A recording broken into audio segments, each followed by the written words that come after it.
Boa tarde a todos. Queria, primeiro que tudo, agradecer o convite feito pela Associação Teias de Impulso. Peço desculpa de só ter chegado agora, mas nós estamos, os deputados do Algarve estão hoje numas jornadas sobre o tema da água e os seus diversos consumos. E, portanto, eu estava em Olhão há uns minutos atrás e, portanto, vim de helicóptero.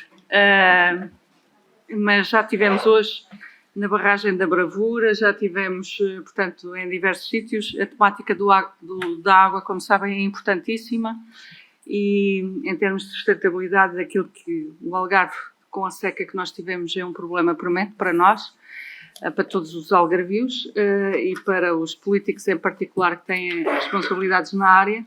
E, portanto, mas é com grande satisfação que estou aqui, a convite das Teias de Impulso, neste tema que é um tema tão interessante, que é valorizar o património imaterial, o património cultural e material do Algarve, e ainda por cima na presença das pessoas que tenho na mesa e, portanto, acima de tudo, congratular-me com a organização destas jornadas do ARAD, as jornadas que já têm alguns anos,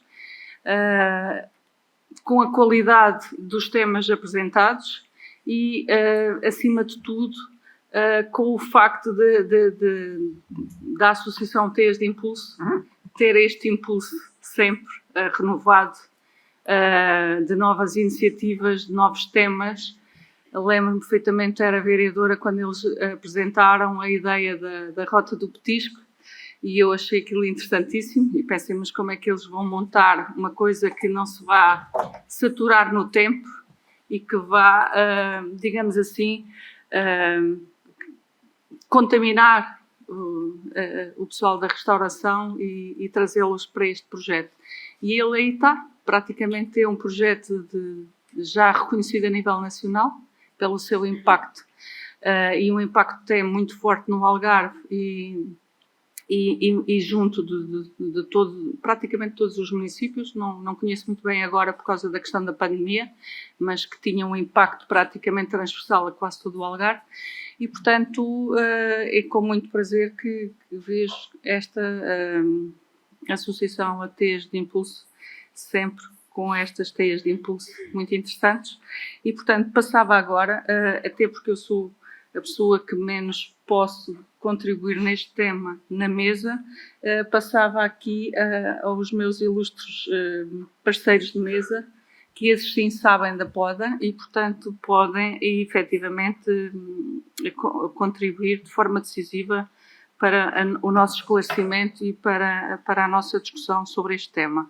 Portanto, tenho à minha direita o Dr. Emanuel Sancho, do Museu de Trás de São Brás de Alportel, e tenho à minha esquerda, da Direção Regional de Cultura do Algarve, a doutora Cristina Fé Santos.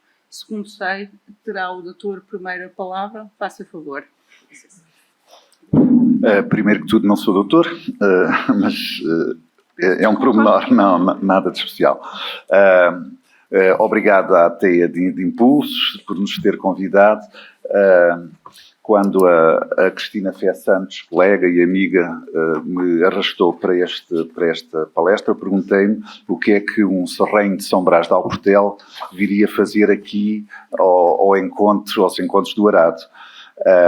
Depois, quando vi essa imagem que antes estava aqui, que era a Foz do Arado, e vi a Isabel Soares esta manhã falar naquela estrada, no Arado, aquela estrada, eu comecei a estabelecer algumas ligações, porque de facto São Brás de Alportel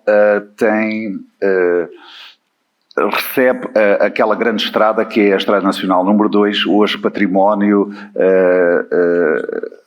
uma estrada importantíssima para o país ao longo da história, mas hoje uma estrada património e muito explorada turisticamente. Outro aspecto que me ligou foi o se ter repetidamente, insistentemente falado aqui nestas últimas intervenções, na participação intensiva da comunidade. Portanto, nós somos um pequeno museu que desde sempre, devido ao seu estatuto e às suas limitações pessoal, trabalhou intensamente com a comunidade e continua a fazê-lo ainda hoje, fazendo parte do nosso dia-a-dia essa relação. Portanto, sempre pensámos que museus, alguns museus, principalmente estes que nós integramos na área da museologia social, as associações, as escolas, são as novas oficinas para trabalhar a identidade e a sua intensa ligação à memória das pessoas. Portanto, a memória como um objeto, a memória como fazendo parte integrante das atuais e das futuras museologias e museografias. Trata-se, de facto, de um exercício em que as pessoas, não exatamente os académicos, nem os investigadores, mas as pessoas do dia-a-dia, os trabalhadores, que detêm nas suas memórias e nos seus saberes fazer um património que muitas vezes foi menosprezado e que através deste movimento do património cultural imaterial tem ganho grande relevância. Trata-se, de facto, de alguma maneira, do empoderamento das pessoas por via do seu património. Entretanto, sempre no nosso dia-a-dia, no nosso trabalho, sempre tivemos alguma frustração com os modelos das exposições convencionais e sempre procurámos, de algum modo, explorar, abrir novas portas, novas museologias, novas museografias. Dizia alguém que uma exposição devia ser como um jornal da manhã. Era feito durante a noite e de manhã estava disponível para ser consultado, para ser apreciado. E no nosso museu temos exercitado, por vezes, algumas experiências. Eu recordo-me, por exemplo, das nossas incursões à Serra, a norte de São Brás de Alportel, quando nós transportamos num cesto de cana alguns objetos que, décadas atrás, foram retirados desses lugares. E ao chegarmos lá e começarmos a abrir o cesto de cana e a tirar aqueles objetos, os utensílios da tecelagem, etc., imaginar que estamos, de facto, a abrir uma exposição, eventualmente às 3 da tarde, e às 5 essa exposição irá fechar. Mas, entretanto, assistimos a um inventário participativo das próprias pessoas que possuíram aqueles objetos, que lidaram com eles e que ninguém melhor do que eles sabe explorá-los e sabe transmitir as informações. Este é alguns exercícios que nós exercitamos no nosso museu, mas essencialmente eu faria agora um movimento brusco para falar e começar a abrir espaço para que a colega Cristina Fé Santos entre, falando de um departamento da Rede de Museus do Algarve.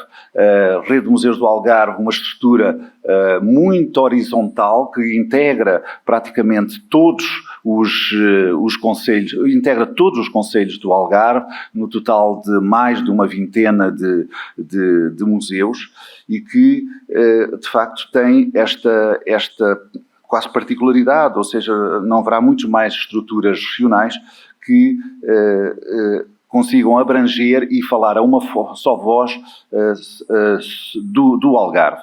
Dentro desta estrutura, rede de museus do Algarve, nós temos vindo, desde há alguns anos, a criar alguns subgrupos especializados dentro de áreas ligadas ao património e à cultura regional. Estou a falar do grupo da arqueologia, por exemplo, da conservação e restauro, mas especialmente, e ligado ao tema que nos traz aqui, o património cultural e imaterial. Portanto, somos eu e a colega Cristina Fé Santos, somos neste momento gestores deste grupo que está integrado na rede de museus do Algarve. Temos um site, um espaço de internet que tem vindo a tentar fazer um mapeamento do património existente.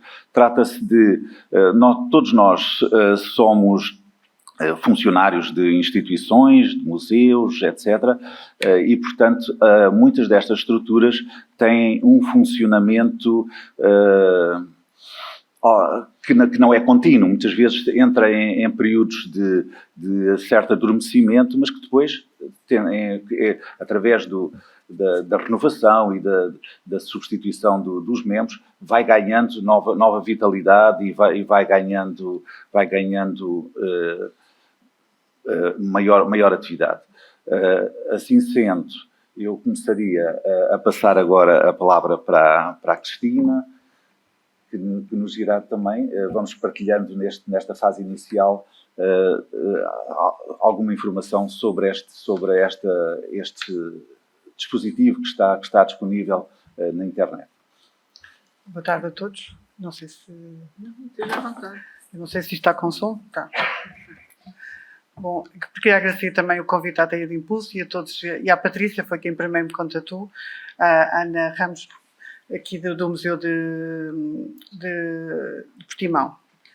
Pronto, aquilo que nos traz aqui hoje, no fundo, é falar do mapeamento... espera aí que eu perdi aqui o título.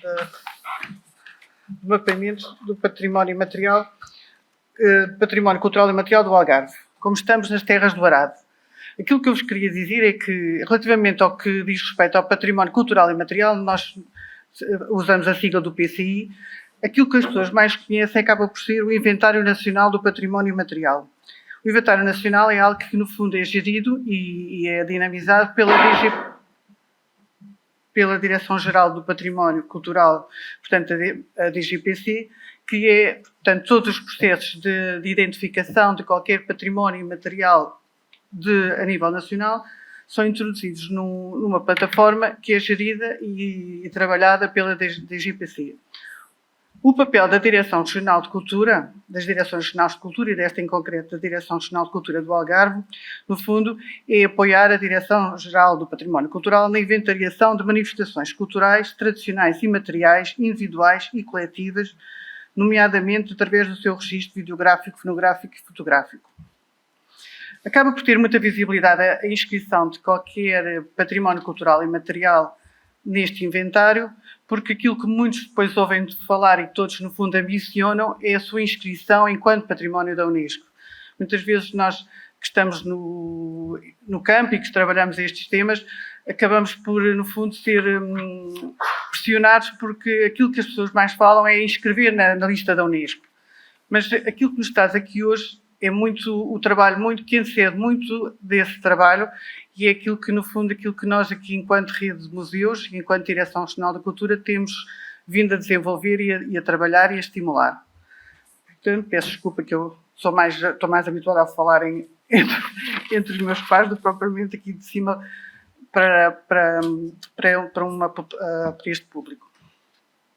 Portanto, o que é que eu vos queria dizer? De que é que estamos a falar quando falamos de património cultural e material? Existem domínios que podem ser consultados através da página que o Emanuel já referiu e que, no fundo, aqui, também aproveito para vos dizer, o Algarve está muito à frente do resto do país. Neste momento está-se a fazer um levantamento, um mapeamento do património cultural e material nacional, mas o Algarve já tem este site online, penso que a Isabel esteve connosco, há uns 4 anos. Temos noção que foi em 2018 que ele foi lançado e apresentado. É um trabalho de uma equipa da Rede de Museus, deste grupo de trabalho do PCI, que criou e construiu este site que está online. Podem pesquisá-lo através do Google ou através do próprio site da página da Direção Regional de Cultura. Aqui vamos identificar os domínios. De que é que falamos quando falamos de património material?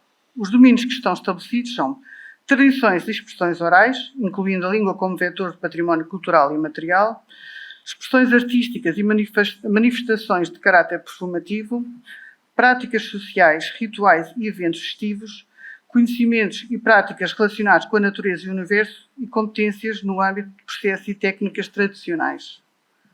É isso já agora. Dos domínios. Exato. Estão aí alinhados. Ao contrário do património construído, o património imaterial, património cultural imaterial, não é aplicado a nenhuma dos 3 níveis de proteção que se aplica ao construído. Portanto, não há o interesse nacional, não há o público, não há o municipal. A classificação, no fundo, portanto, a salvaguarda e a proteção de todo este património vem portanto, da criação de um plano de salvaguarda. E aquilo que eu gostaria daqui de vos falar é que aquilo que importa, no fundo, é nós entendermos o que é património cultural e material para cada um de nós. E que o trabalho grande que é para ser feito é na preservação desta imaterialidade.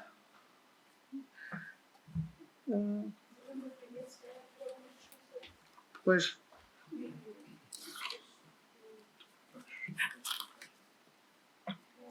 Portanto, eu gostava de falar, antes de chegarmos à linha do inventário nacional, aquilo que nós temos que fazer e que é importante que seja feito por todos nós é, portanto, o levantamento e o mapeamento, que é um trabalho que a Direção Regional de Cultura e a própria Rede de Museus já vem desenvolvendo há alguns anos. Com todo este trabalho, o que é que nós pretendemos dinamizar? A preservação, a transmissão e desenvolvimento dos saberes tradicionais, as atividades artesanais, isto mais concretamente no que diz respeito aos saberes fazeres, e a valorização dos próprios artesãos e das suas produções. No fundo, tudo isto para construir e para promover a salvaguarda de deste património.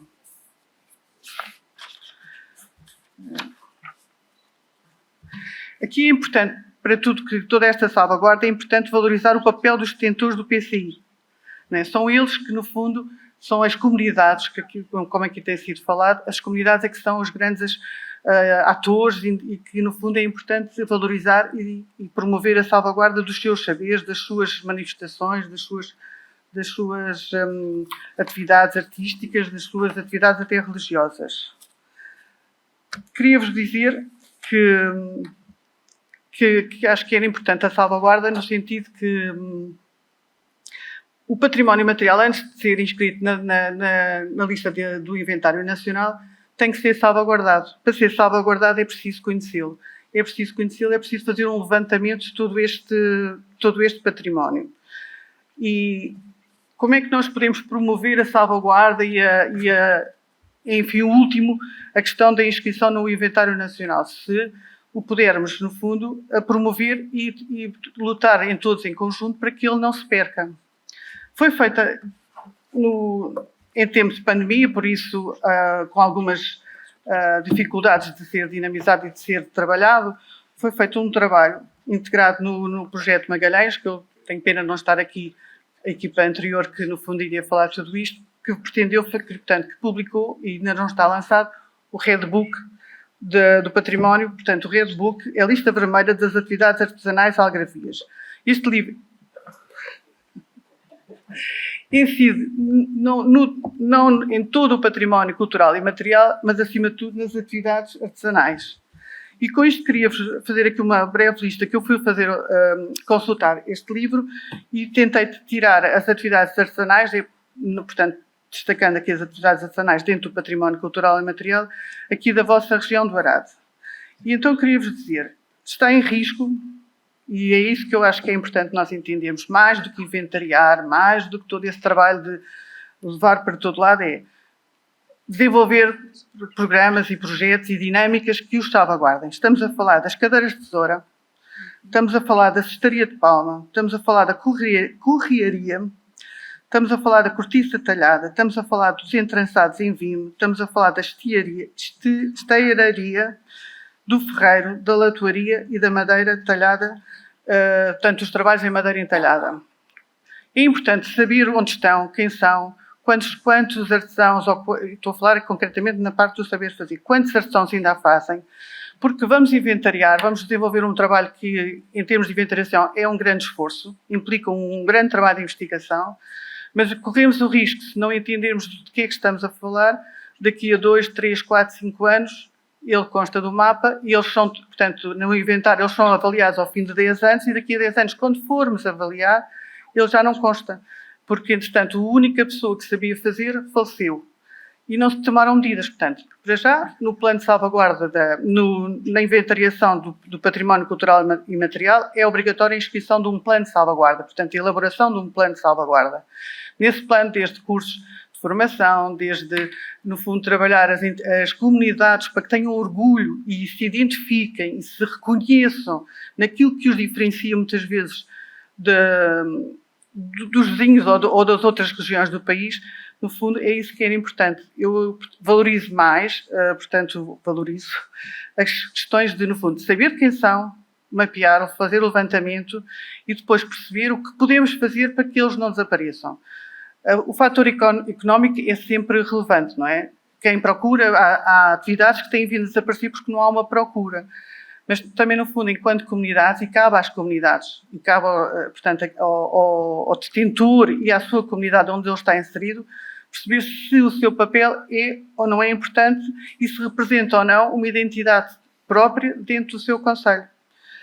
Em termos de outras atividades que também acontecem aqui na região e que são consideradas viáveis, temos a azulejaria, o empalhamento de cadeiras, a empreita de palma, olaria e cerâmica, outras artes do couro, rendas e bordados, sapateiro, tecelagem e trapologia. E todas estas atividades, neste momento, não são consideradas em risco. Quer dizer que o número de artesãos que a desenvolve são relevantes, portanto, não têm risco de desaparecer. Outros porque os artesãos que a dinamizam têm idades bastante jovens e, portanto, não há aqui um risco. Mas vale a pena sempre pensar que o que não está em risco hoje, amanhã estará. Outro dos fatores que tem feito com que todo estes saberes fazer se mantenham e que não se percam, no fundo tem sido com o cruzamento com novos artesãos, não é? Recordo o projeto TASA, não é? Que veio trazer alguma dinâmica a estes saberes fazer e trouxe mais procura, mas é importante que as pessoas, no fundo, entendam de que é que estamos a falar e que não interessa inscrever-se se não pensarmos como salvaguardar. Há fatores que são externos ao património, portanto, todo o trabalho que é desenvolvido a nível da madeira, ou até me recordo de Monchique, quando foi da própria da destila, não é?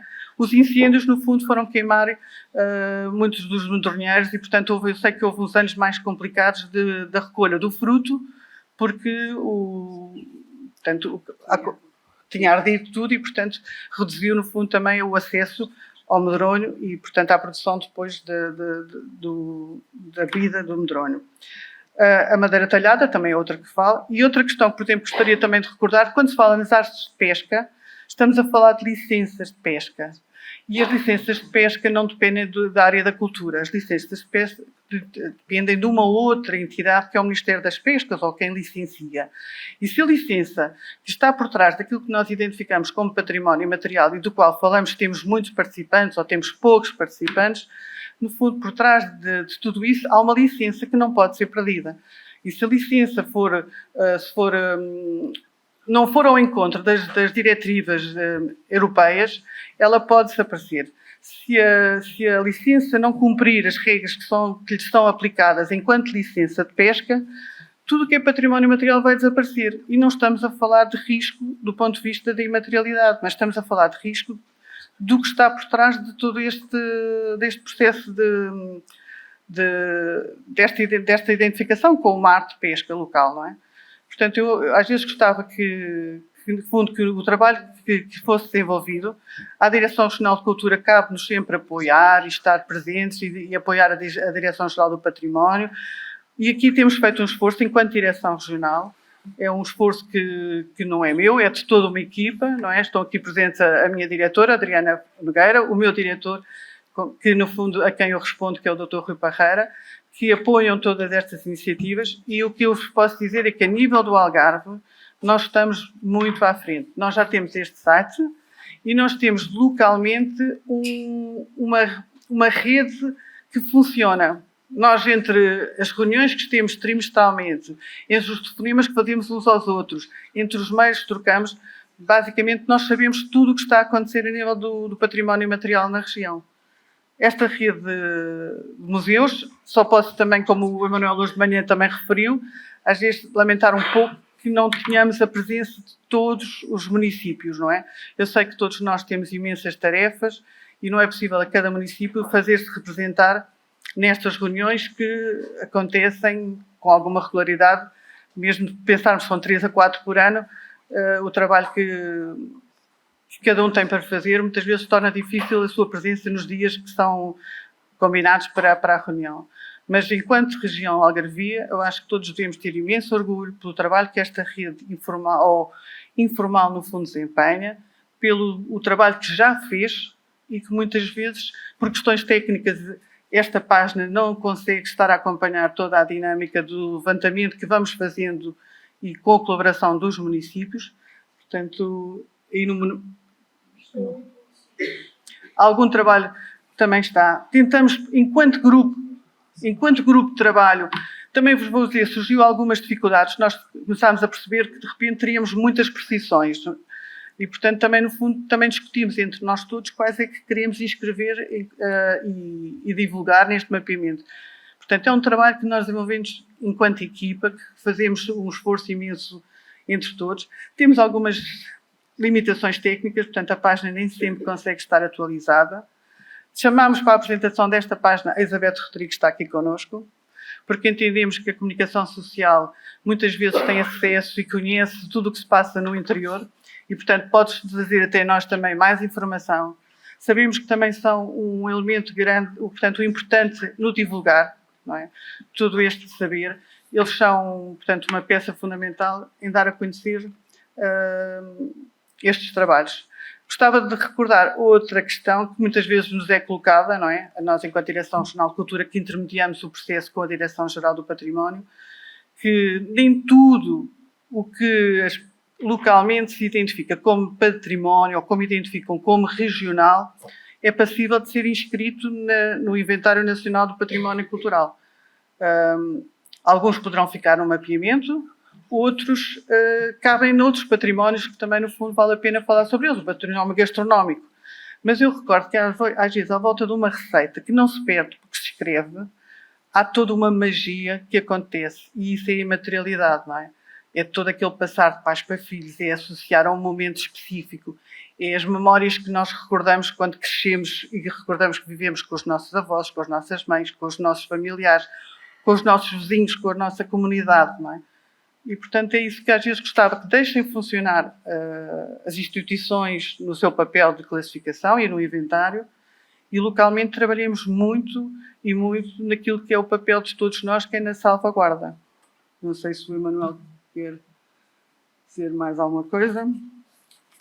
E também já agora queria dizer, não só somos importantes no ponto de vista de estarmos à frente dos outros, como este trabalho de levantamento é algo que eu não identifico e não reconheço em mais nenhuma região do país.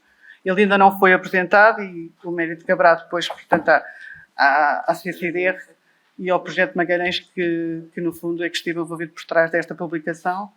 Mas há muito trabalho feito na região por um grupo informal e por uma instituição que, no fundo, o seu papel é acompanhar, mas que tem-se envolvido e empenhado na salvaguarda deste outro património que é imaterial. Eu penso que tiveram uma ideia geral do que está já registado e que cada destas manifestações que passaram por aqui rapidamente, apenas as imagens, depois existe informação adicional bastante sobre cada uma destas manifestações, havendo imensas, muitas mais para inventariar e para inserir nesta plataforma. Nós até mais recentemente, até já agora recordo, nós na última reunião que tivemos, foi bem há uma semana ou duas, até ponderámos a criação de um outro mapa, de criarmos uma outra forma de divulgar todo este trabalho. E volto que estamos dentro daquilo que é hoje o tema, que é o mapeamento, não é? De todas estas, deste património imaterial da região. Eu reconheço e considero, e peço desculpa a imodéstia, mas o Algarve está à frente de muito trabalho que tem vindo a ser desenvolvido no país. Se calhar não temos uma grande visibilidade ou ou não nos damos muito a conhecer neste trabalho, mas nós estamos à frente em todo este levantamento, não é? E convém realçar também o enorme potencial turístico e económico que está por detrás da divulgação e da inscrição, vamos lá, nesta base de todo este património cultural e material. Terminaram?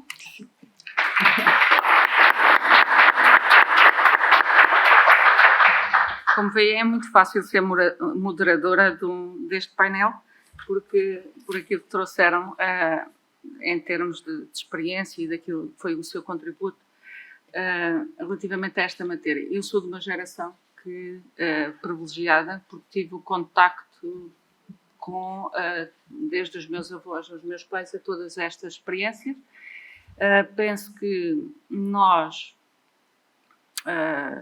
quem tem as responsabilidades, e queria agora dar uma palavra, porque iniciei, vinha um bocadinho acelerada, e então não cumprimentei a senhora diretora, a senhora presidente da Câmara de Silves, depois é que me apercebi também que estava aí, já agora o doutor Rui Parreira, que já há uns anos que não vejo, o senhor diretor científico do museu, que deve ter saído, mas que estava ali, o professor Gameiro, não sei se está aí a Isabel Soares também, e portanto, a Elizabeth, eu queria dar-lhe uma palavra especial a Elizabeth Rodrigues, porque realmente ela tem tido um papel fundamental enquanto órgão de informação regional naquilo que é a promoção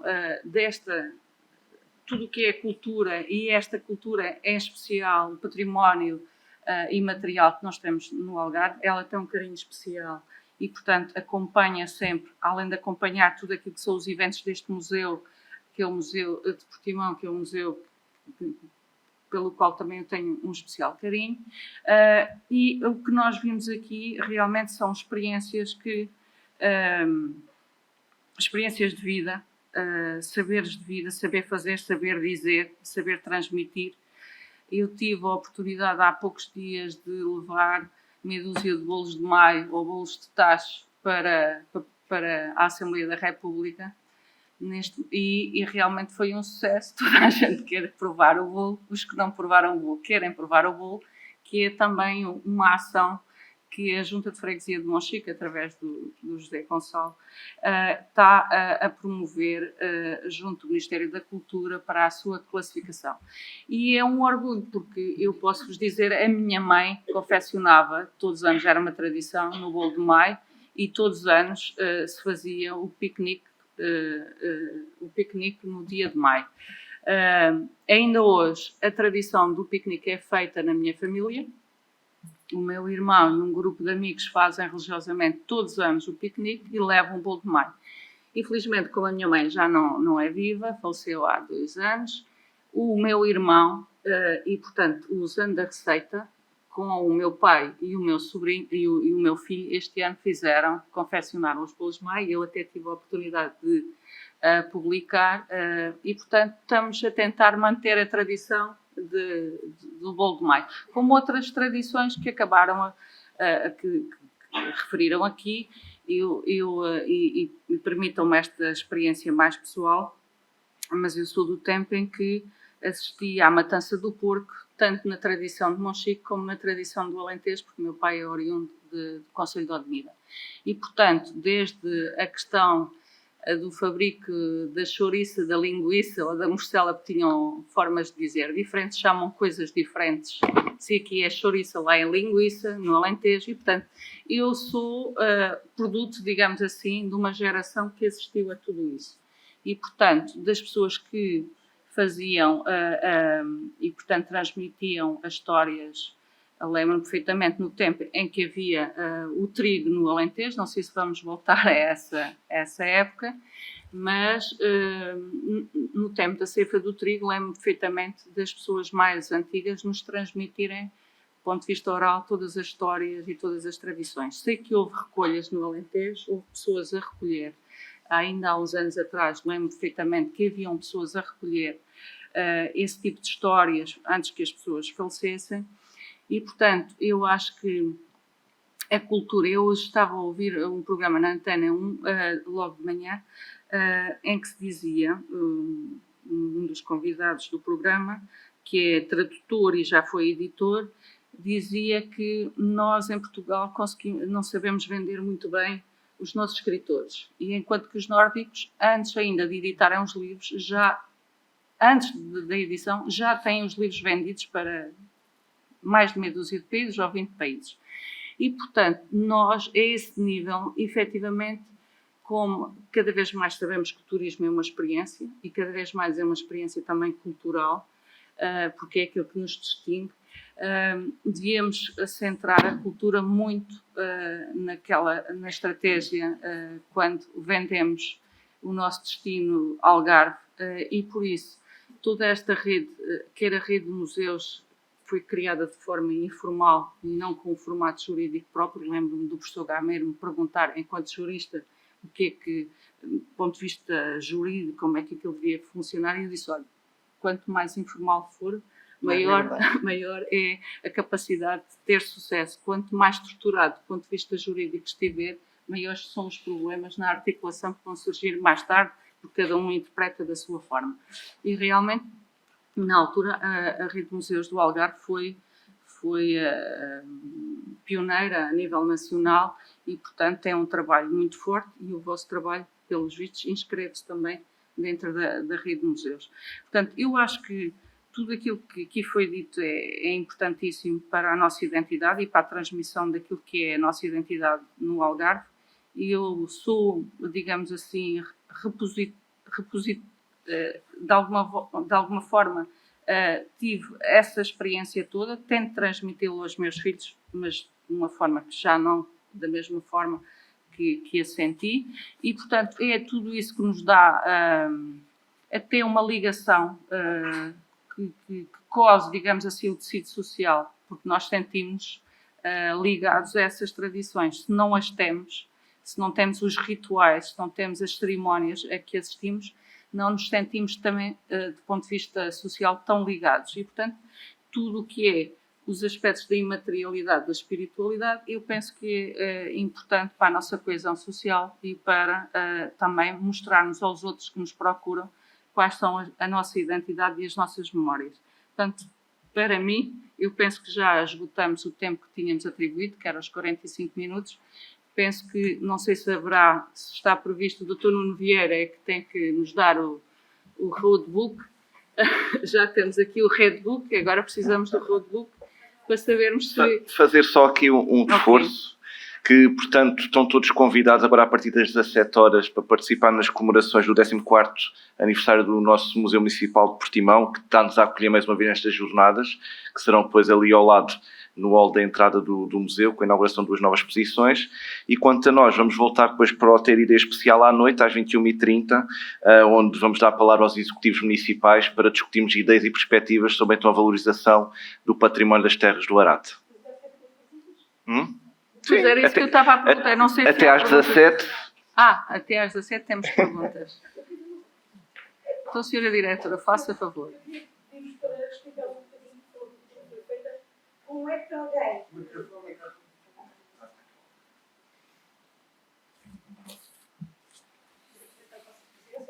Respeito à vossa presença para que explicassem, que foi uma pergunta que me foi feita, que é, quando alguém pensa que é detentora de um património material, que sabe, tem um saber fazer, ou quando uma autarquia, ou enfim, pode ser o próprio, pode ser ou comunidade, como é que tem que fazer para aparecer naquela lista, porque estão lá, por exemplo, 10 concelhos, como são 16, como é que deve fazer? A quem é que se deve dirigir? Quais são os primeiros passos?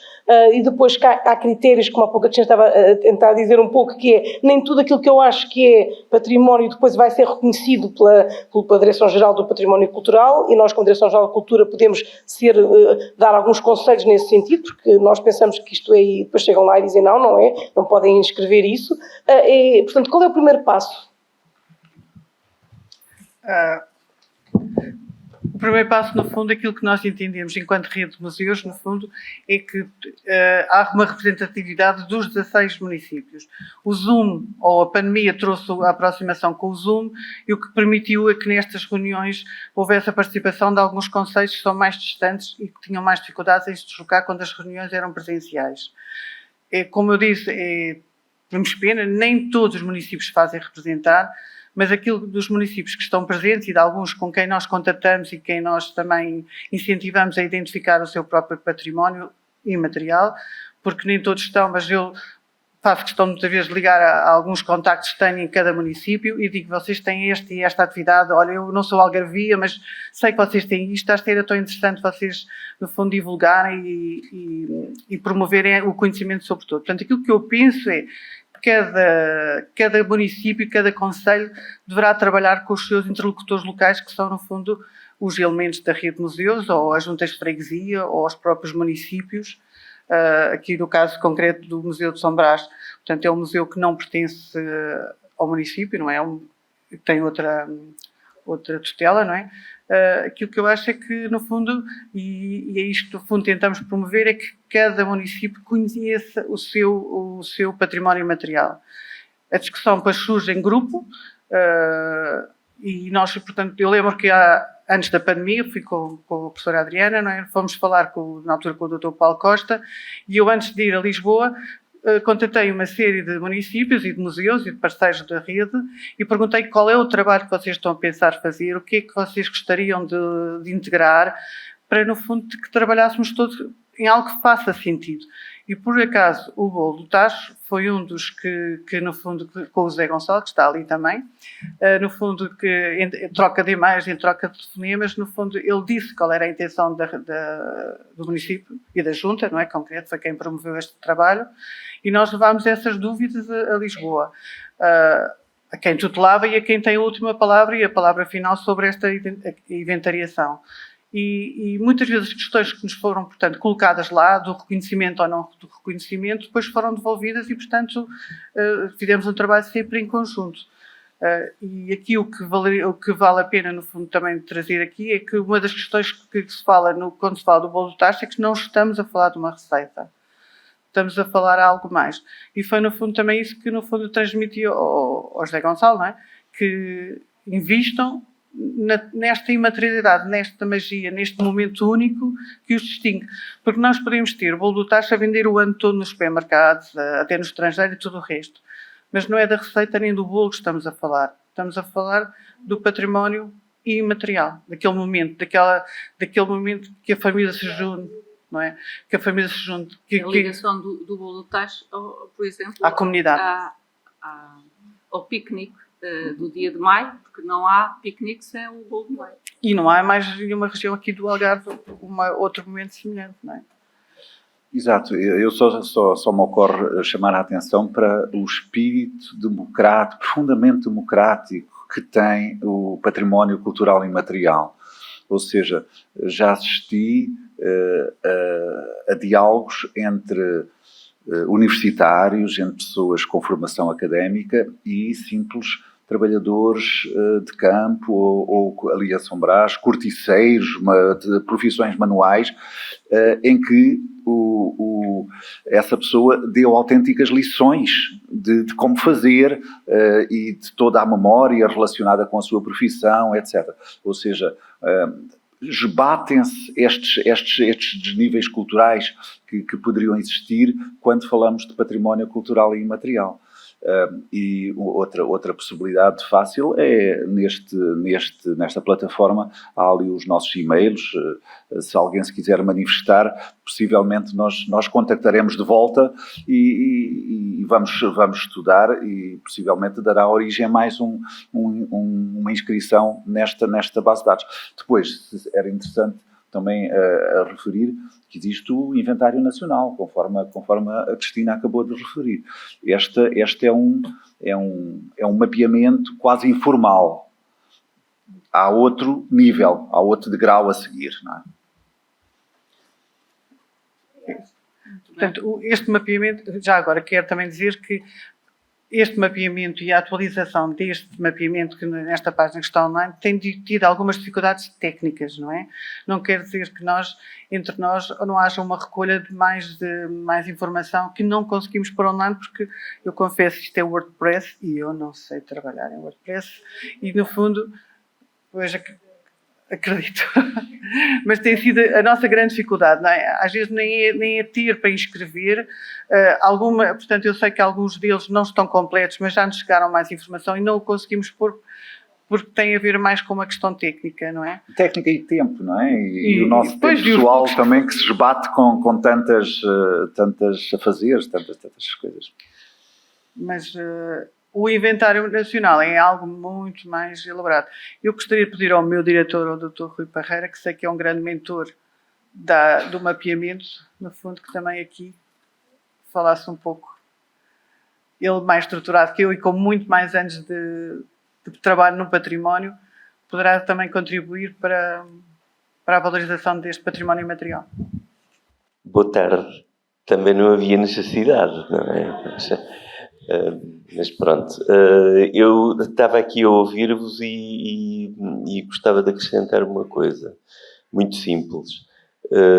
Uma coisa é o registro mais informal, quase, que vocês têm feito e criado através desta plataforma um verdadeiro atlas de onde é que e em que é que consistem, de uma forma muito simples, as manifestações do PCI. Isso é este nível básico, é o reconhecimento da existência, digamos. Outra coisa é o inventário nacional de património cultural e material.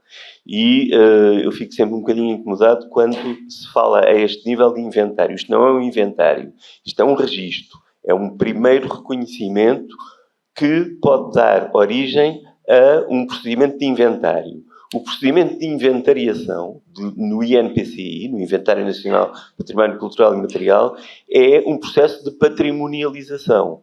Ou seja, é um reconhecimento de que este determinado património faz parte da nossa memória coletiva enquanto memória nacional e isso implica, evidentemente, que para além de um reconhecimento e de um registro, que é um trabalho quase de arqueologia, esse património seja vivido, seja transmitido e aí está o busilis da questão.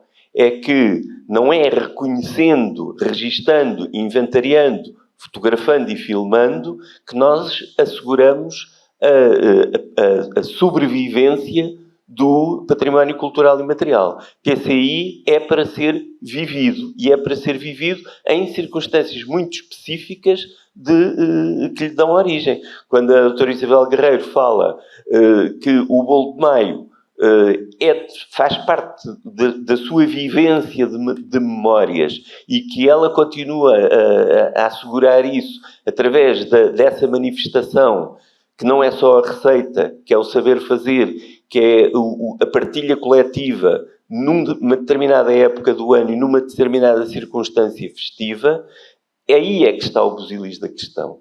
Não é o registro arqueológico da ação. Nós podemos filmar as pessoas a fazer o bolo de maio e depois perder essa tradição. Isso não é PCI. Isso é património arqueológico, se quiserem. Portanto, a grande diferença relativamente àquilo que nós registávamos como património etnográfico é que o património etnográfico é uma recolha de objetos, uma gravação de atividades que poderão morrer. O ponto de viragem que a Unesco veio instituir é que o PCI é para ser vivido. É uma imaterialidade que tem que ser transmitida através da sua vivência, não através do seu registro. Portanto, só queria acrescentar isso. Obrigada. E vocês estão no bom caminho. Obrigada. Mais alguma questão? Alguma intervenção? Nós estamos ansiosos por mais intervenções. Elizabeth vai ter que intervir, não é? A Cristina respondeu ao que eu ia perguntar. Ok. Pois, eu quero só dar os parabéns, não conhecia o site, portanto já ganhei aqui conhecimento e dizer que de facto o Dr. Rui Parreira é sempre aqui, tem sempre palavras muito acertadas, sim, muito sábias. E para dizer que, de facto, na Via Algarviana é uma coisa que damos muita importância, não é? É aqui, de facto, a vivência, a experienciação. porque é isto, de facto, nos diferencia também enquanto território, não é? E eu estava aqui a dizer à engenheira Sónia que, pronto, começa-se a falar no bolo do tacho e já não se fala em mais nada, porque será, não é? E estava aqui a comentar com a Elizabeth que nós agora tivemos na organização, foi a Associação de Turismo do Algarve, mas também tivemos nós e o município de Monchique, e a Rosa está lá em cima, que também teve, e tivemos a organizar uma visita para jornalistas da Alemanha e Países Baixos. E tivemos a preocupação do último dia ser precisamente o 1 de maio, para elas terem a experiência do 1 de maio. E eu posso-vos dizer que nesse dia, e está lá o presidente da junta que também esteve connosco, elas provaram 4 ou 5 bolos do tacho diferentes. Não é? Diferentes, isto é, a receita é o que é, mas é uma coisa de família e que varia bastante. E elas diziam assim, outro bolo do tacho! Mas provavam e depois diziam, este é diferente. Então foi de facto a experiência toda, porque tivemos no Barranco dos Pisões, onde estava a população a fazer o seu piquenique normal, onde provaram o medronho das pessoas que lá estavam, e depois ainda fomos à festa na junta de freguesia, e onde elas já foram comprar a melosa para beber, não é? Portanto, elas perceberam de facto, porque nós falávamos do que é ali a vivência em Monchique e das tradições, mas de facto, quando elas perceberam, nós falávamos do 1 de maio, falámos muito do bolo do tacho, mas quando elas perceberam de facto que aquilo é uma coisa muito enraizada, e eu já provei bolo do tacho sem ser no 1 de maio, mas não tem nada a ver, porque depois falta esta parte toda, não é? A parte de família, de partilha, e do meu bolo do tacho é melhor que o teu, não é? Um bocadinho por aí. E depois há um medronho para provar, que também o meu é sempre melhor que o do vizinho. Portanto, eu acredito que para estas jornalistas, porque por acaso eram só mulheres, não se vão esquecer desta experiência. Além de que tivemos a sorte de ter um dia espetacular e ainda na quinta-feira, estava a falar ali com o presidente ao telefone, tivemos a sorte de fazer um piquenique lá e foi de facto uma experiência extraordinária num sítio magnífico. Portanto, parabéns pelo trabalho e já estive aqui a dar uma vista de olhos e irei consultar com certeza mais vezes o vosso site, mas de facto é uma pena que não haja continuidade e na Via Algarviana, pronto, todos os anos infelizmente vamos perdendo artesãos.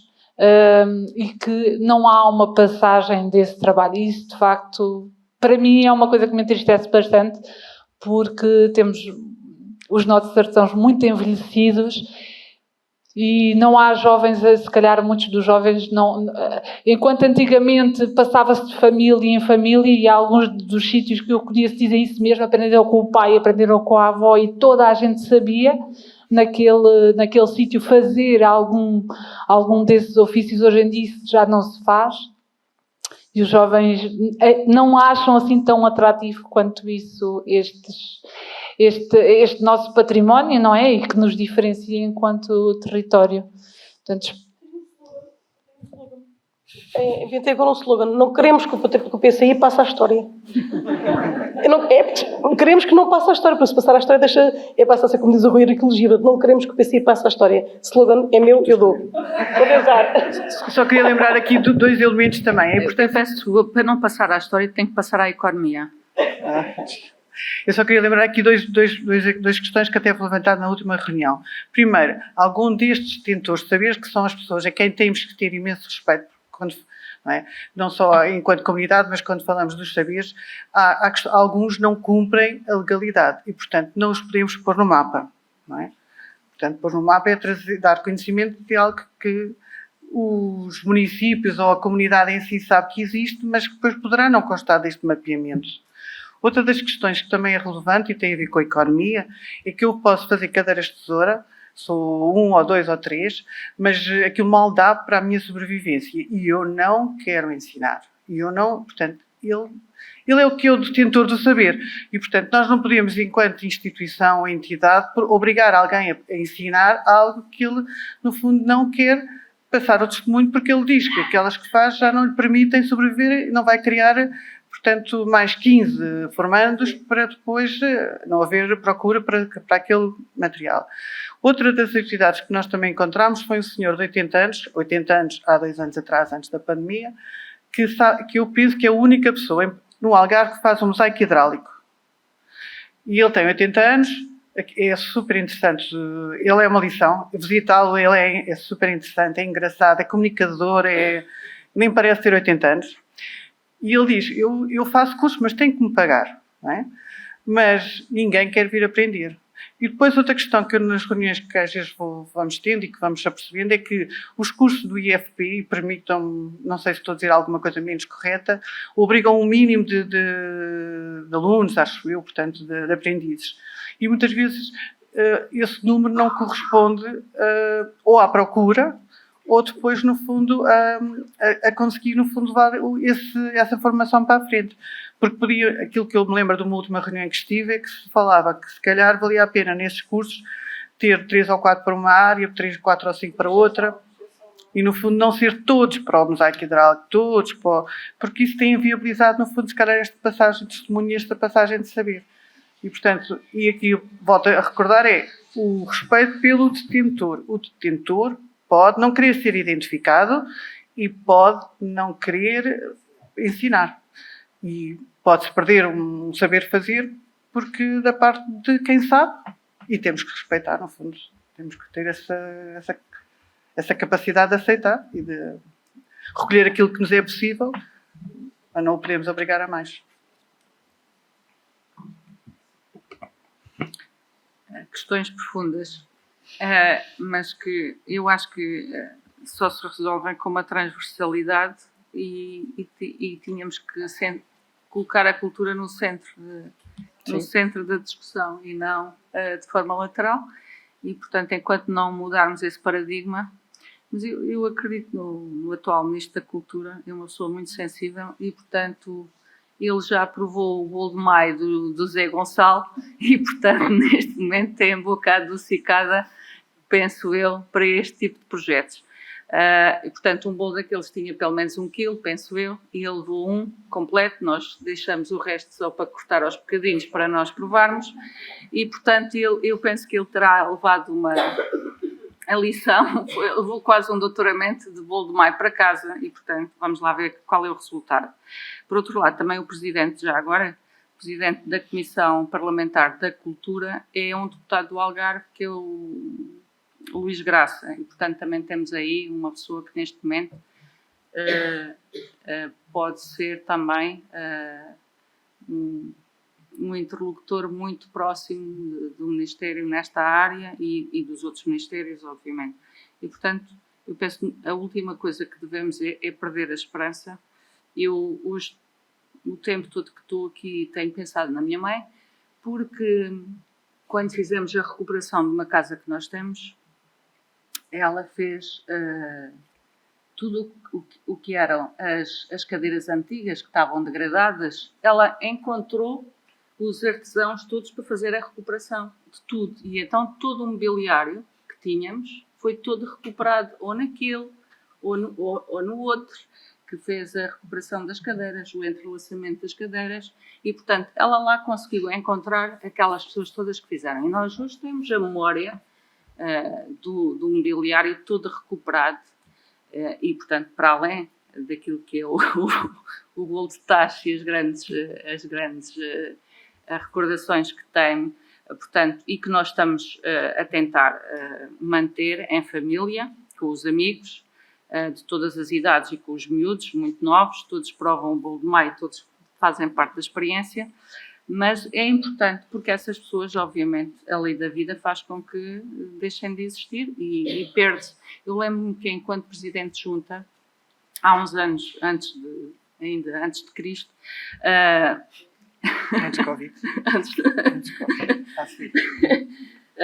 Fiz um levantamento, um mapa aqui na cidade de Portimão, e ainda havia o latoeiro na rua direita,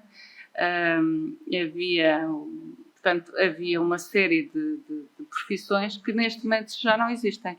Estou-me a lembrar, ainda existe neste momento uma tipografia mas que deve ter os dias contados, uma tipografia antiga, daquelas que fazia a impressão. Durante muito tempo, no meu escritório, mantivemos a tradição de imprimir lá todas as folhas do escritório, de papel de impressão do escritório, e as cartas, os envelopes e tudo, mas depois chega uma altura que também deixamos de o fazer. Portanto, eu penso que se a cultura é exemplo de um projeto como as lojas históricas, etc., não surgir qualquer coisa que incentive as pessoas, não se pode obrigar, não estamos num regime ditatorial, não se pode obrigar as pessoas, mas podemos ter estratégias de abordagem para que as pessoas tenham uma cabeça e uma abertura de espírito, porque provavelmente dizem que não querem transmitir por qualquer motivo, mas se perceberem que aquilo tem alguma utilidade e que tem alguma satisfação para as outras pessoas, não se importam de transmitir, até porque os portugueses têm, em relação a isso, uma abertura de espírito muito grande nós não temos jeito para nos valorizarmos do ponto de vista da cultura e para vender, entre aspas, essas experiências, não de uma forma vender os bolos de tacho no continente, mas fazendo como se fez, por exemplo, na altura, e posso falar, o presidente Carlos Tuta foi buscar toda aquela forma de fabrico dos enchidos e das carnes e de salgar as carnes, etc., que se não tivesse feito esse tipo de classificação, provavelmente hoje não tínhamos. E nós hoje temos em Monchique talhos que não temos noutra parte do país, onde nós podemos ir comprar aquelas carnes salgadas para fazer o cozido, etc., um cozido à Monchique, que não existe noutro sítio. Porquê? Porque houve um trabalho em que ligou a cultura à economia. E, portanto, essas pessoas mantiveram a tradição e nós podemos ter aí a cultura vivida, cultura imaterial vivida no dia-a-dia, mas com reprodução, com efeitos financeiros para as pessoas que o fazem. Ilegal. E, portanto, o medronho é a mesma situação e, portanto, também foi legalizado, porque houve uma determinada altura que nós não tínhamos a produção de medronho legal. Tínhamos os amigos que produziam, é verdade, não é, Zé Gonçalo? Há uns anos atrás, nós não tínhamos um medronho legal, todo era, digamos assim, feito ali em sítios fabulosos que eu visitei. Já não vos digo como é que depois saí de lá, porque isso não se pode dizer. Não há problema, porque eu fui com o filho do cabo da GNR e portanto aquilo estava tudo garantido, e fui no jipe da Câmara de Monchique, que alguém foi buscar o jipe às 2 da manhã para nós irmos para a desfile. Portanto, está tudo gravado, não há problema, fomos com as autoridades todas. Mas isto para vos dizer que realmente é uma satisfação ouvir e ver que estamos a trabalhar nesta matéria e nunca perder a esperança de ir chatear. Se nem todos os municípios podem estar presentes, há agora o Zoom também e, portanto, há sempre estratégias para resolver. Obrigada. Obrigada a todos pela vossa presença. Obrigada.